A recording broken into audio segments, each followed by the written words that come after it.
오늘 구절, 마음이 청결한 자는 복있다라는 구절을 보면은 우리는 마음이 그러면 전부 다들 알고 있잖아요. 마음. 그래, 마음. 정신적인 걸 말하는구나. 청결해? 그래, 깨끗해. 마음이 청결되니까 그거 정직하고 순수한 거일 거야. 그래, 마음이 순수하고 정직하고 그 진실하면 그러면 그게 바로 구원의 길일 거야. 등등 생각합니다. 옳습니다. 왜냐하면 문자로 써졌을 때 그렇게 봐야 되는 게 맞으니까요. 근데 저자는 이 마음이 청결하다고 할 때 마음이라는 단어를 다른 게 아니라 저자는 카르디아라는 단어를 사용했습니다. 카르디아라는 말은 지금 영어에서도 그 흔적이 남아 있습니다만 그 시작은 심장이에요. 심장. 마음이 아니라 인간의 마음의 신체 중심이라는 인간 육체의 중심, 가장 요체 중심이라는 심장에서 나온 겁니다.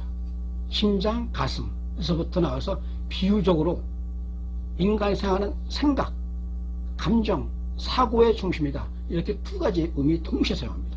중의적으로 신체의 중심인 동시에 정신, 사고의 중심이다 라고 하는 것. 근데 저자는 이 단어를 사용했다는 겁니다. 결국 마음이 청결하다고 할 때 마음을 말할 때 이 저자의 의도는 다름 아닌 존재의 중심을 말한 겁니다. 카르디아라는 말을 통해서. 그 다음에 청결하다는 말. 청결하다고 할 때 우리는 가장 먼저 떠오르는 게 깨끗함을 말합니다.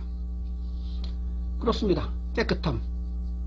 청결 그 자체의 깨끗함, 지극히 단순하게 일반화 합니다만 저자는 청결이라는 말하면서 카다로스라는 말을 사용했습니다.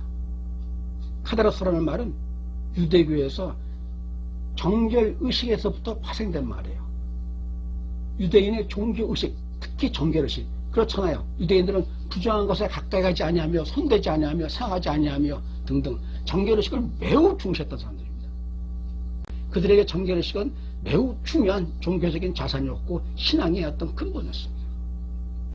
따라서 이 저자가 지금 사용한 언어, 이 청결이라는 말은 다름 아닌 종교의식에서부터 신앙의 정결을 말하는 것입니다.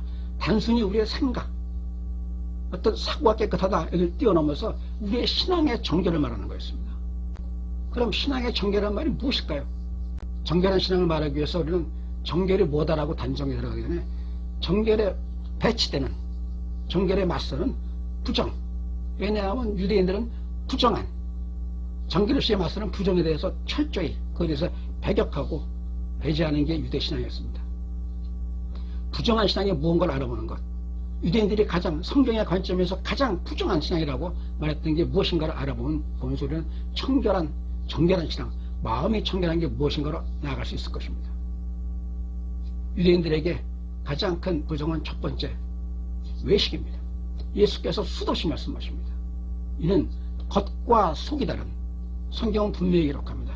너희가 입으로는 하나님을 공경한다 하면서 마음은 하나님께서 멀도다 라고 말씀하실 때 그 말은 바로 그 마음에 입으로는 주여 주여 외치고 또 예수께서 똑같이 말씀하십니다. 입으로는 주여 주여 하지만 정작 하나님 말씀을 따르지 않으며 정작 하나님께서 그 마음이 멀어진 상태, 겉과 속이 다른 신앙, 이것이 부정한 신앙입니다. 겉과 속이 다르다라는 신앙, 이것이 부정한 신앙입니다. 첫 번째는 외식하는 신앙이요, 두 번째 이렇게 겉과 속이 다른 신앙이 어디서 파생된다고 보십니까? 여러분, 겉과 속이 다른 이 신앙은 다름 아닌 내가 마음으론, 모든 사람이 그렇게 생각해요. 모든 교회들이 나는 하나님을 믿어. 나 믿는 건 당연히 내가 마음으로 믿는 거지. 아니 마음이 없으면 어떻게 하나님 믿겠어? 라고들 말합니다. 난 예수를 믿어.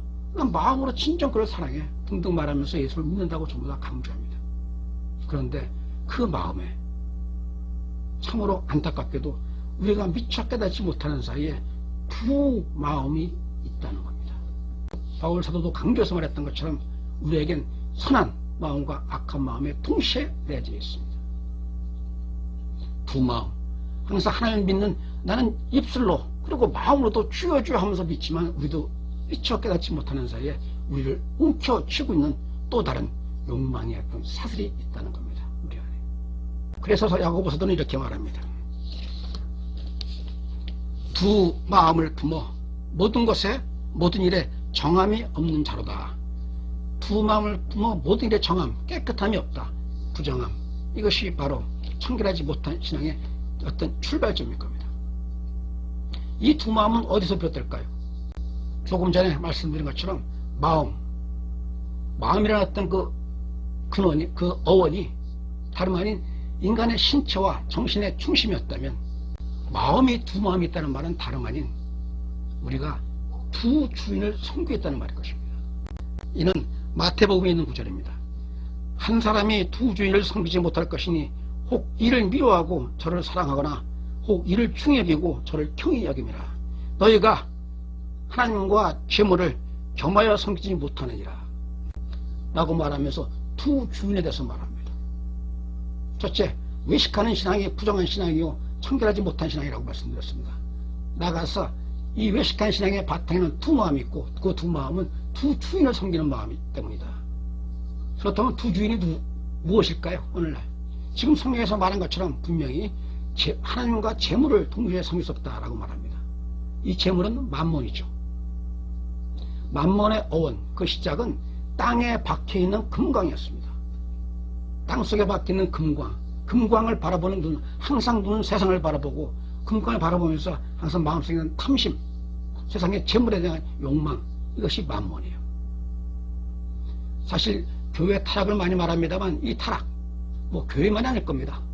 세상의 타락, 그 근본은 다름 아닌 이 만몬이 바로 주인이 되는, 만몬이 우상이 되는 만모니즘이 깔려있다고 저는 바라보고 있습니다. 타락이 가장 어떤 바탕에 깔려있는 만몬, 두 주인의 어떤 하나의 준. 우리는 그래서 많은 경우에, 참으로 많은 경우에 보게 됩니다. 주여 주여 믿고 열심히 정말 종교생활 열심히 하고 또 신앙도 기도생활 열심히 하고 여러 가지 봉사 열심히 하는데 그분의 마음속에는 대화 나누다 보면 오직 하나 만몬이에요. 예수를 가장한 만몬, 하나님을 가장한 만몬, 그 만몬이 완전히 그 신앙에 박혀있는 걸 보고 안타까울 때가 많이 있었습니다. 알든 모르든 깨닫든 깨닫지 못하든 우리 안에 있는 두 주인이 있지 않는가 다시 한번 우리 신앙을 점검해 봐야 됩니다. 나아가 어떻게 보면 보다 더 본질적이고 또 근원적인 문제가 있을 수 있습니다. 두 주인은. 우리는 영적인 하나님, 지금 부활 승천하신 하나님이 우리 눈에 보이지 않습니다. 눈에 보이지 않는 하나님, 눈에 보이지 않는 예수 그리스도를 자기 육신으로 보이지 않으면서 마음이 멀어져 있는 경우가 왕왕 있습니다. 마치 유대인들이 모세가 그들의 눈에 보이지 않자 금송아지를 만들어 놓고 우상으로 섬겼듯이 오늘날 많은 교인들이 눈에 보이지 않는 하나님, 눈에 보이지 않는 예수 그리스도 대신해서 누군가를 그 자리에서 세워놓고 눈에 보이는 우상, 눈에 보이는 신격화를 시키고 있는 게 있습니다. 무엇일까요? 저는 한국교회에서 그게 다름 아닌 샤머니즘, 교회에 우상이 있다는 겁니다. 만모니즘 못지않게 오히려 그보다 근본적인 문제는 저는 우리 신앙을 좀먹는, 우리 신앙을 파괴하는, 우리 신앙을 더럽히고 있는 보다 근본적인 핵심은 저는 샤머니즘입니다. 샤머니즘 말이 무당을 말하는 그 샤머니 아니라 교회에 있는 샤먼, 뭡니까? 목사 우상화 반드시 철폐돼야 됩니다.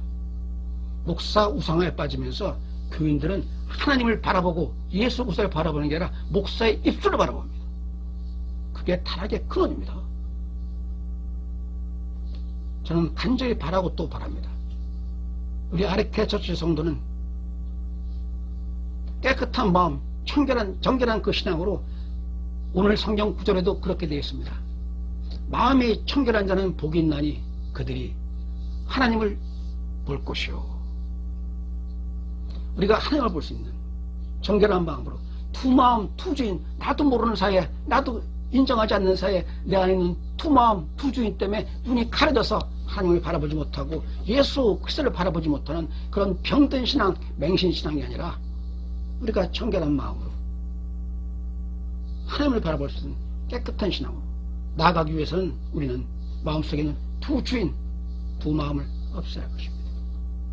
아멘. 어떻게 없앨 수 있을까요? 지금 이렇게 말하는 저라고 없겠습니까?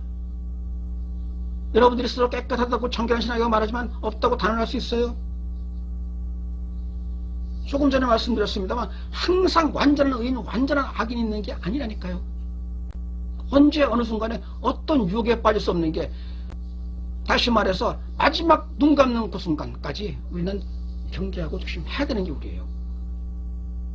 물론 그 과정을 하나님이 손잡아 주시고 붙잡아 주시고 함께 동행하십니다만, 그럼에도 불구하고 우리는 항상 조심하고 경계해야 됩니다. 이렇게 두 마음, 두 주인을 품지 아니하고 우리가 오직 하나님, 오직 예수 그리스도께 나아가는 길은 성경에 말한 바 그대로입니다. 너희는 신앙의 근본이고 거기서부터 모든 신앙이 파생됩니다. 무엇입니까? 마음과 힘과 뜻을 다하여 하나님을 사랑하라. 마음과 뜻과 힘을 다하여 예수 그리스도를 사랑하라. 솔라 크리스토스, 오직 예수. 여기서 오직 예수를 할 때 오직이란 말은, 유일하다는 이 말은 결코 가족을 등한시하고 이웃과 벗을 등한시하고 세상의 가난한 자를 등한시하고 등등 그들을 무시하란 말이 아닙니다. 여기서 솔라, 오직이란 말은 강조부사, 절대부사로 그 의미를 강조해서 그 예수 그리스도께 집중하라는 말입니다. 다른 신, 다른 주인, 다른 마음을 품지 않고 우리의 눈이 예수 그리스도께 향할 때, 그분이 우리에게 주시는 그 음성을 들을 때, 먼저 앞서가시며 우리에게 인도하시는 그 일을 가할 때, 우리는 정결한 신앙, 깨끗한 신앙으로 성경이 말한 바 복이 있는 자, 구원의 그 찬란한 복을 받는 우리가 될 수 있을 것입니다. 마치겠습니다.